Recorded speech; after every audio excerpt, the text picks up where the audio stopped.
Growing up, I came from an abusive home and fell into the broken system of foster care. My foster parents never showed me any kind of love.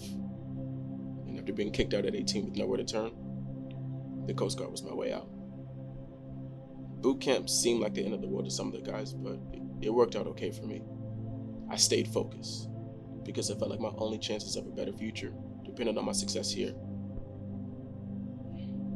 I guess the drill instructors took a liking to my strength and resilience. One of them in particular stood out.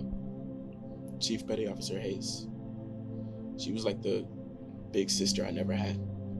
It felt like she just got me. And she was so surprised to learn that my past was as hard as it was.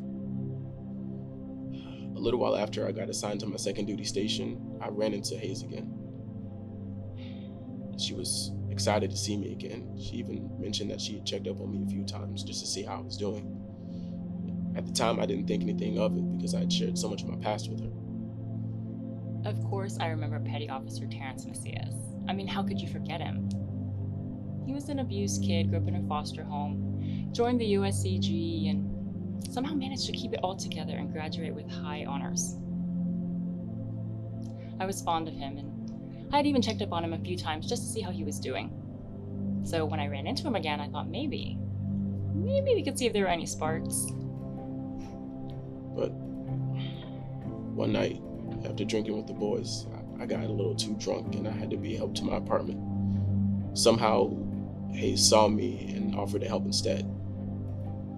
I didn't expect to see him at the bar that evening, and I will admit, he was a little wasted. How could this happen to me? So I offered to give him a ride home. I mean, after all, it wasn't like he didn't know me. I trusted her, looked up to her. Once we got back to his place, he said I could come in. One thing led to another, and we started kissing.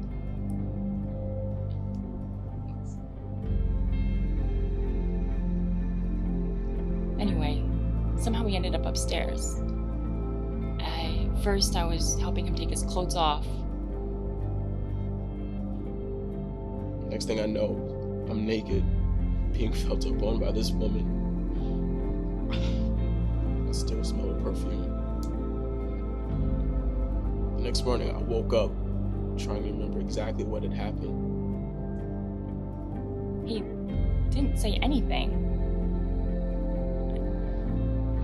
You'd even believe me if I said anything.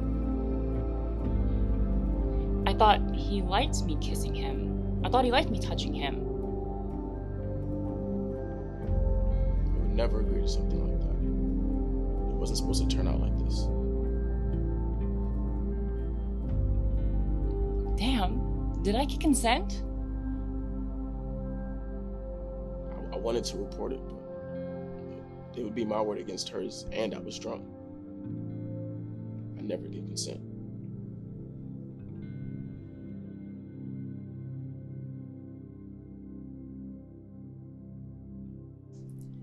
I'm Commander Andrea Davis, Senior Reserve Officer of Base Galveston. Let's talk about consent, what it is and what it's not.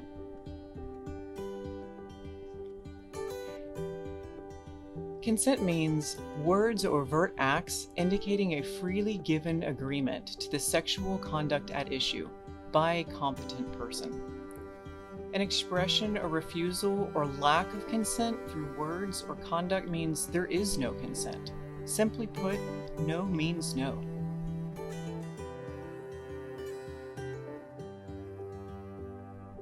What else does not constitute consent?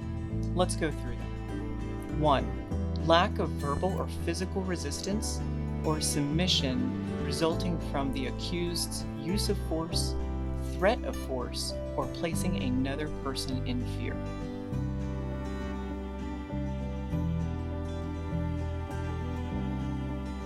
2. The victim's lack of verbal or physical resistance or submission resulting from intoxication, unconsciousness due to sleep or alcohol consumption, or from any other conditions which render the person substantially incapacitated, or substantially incapable of understanding the nature of the sexual act, declining in participation in the act, or communicating unwillingness to engage in the sexual act also does not give consent. 3. Current or previous dating relationships shall not constitute consent. 4. How a person dresses does not constitute consent. When it comes to consent, it's very simple. If you're not sure, just ask. And remember, no matter what, respect the boundaries and respect the answer.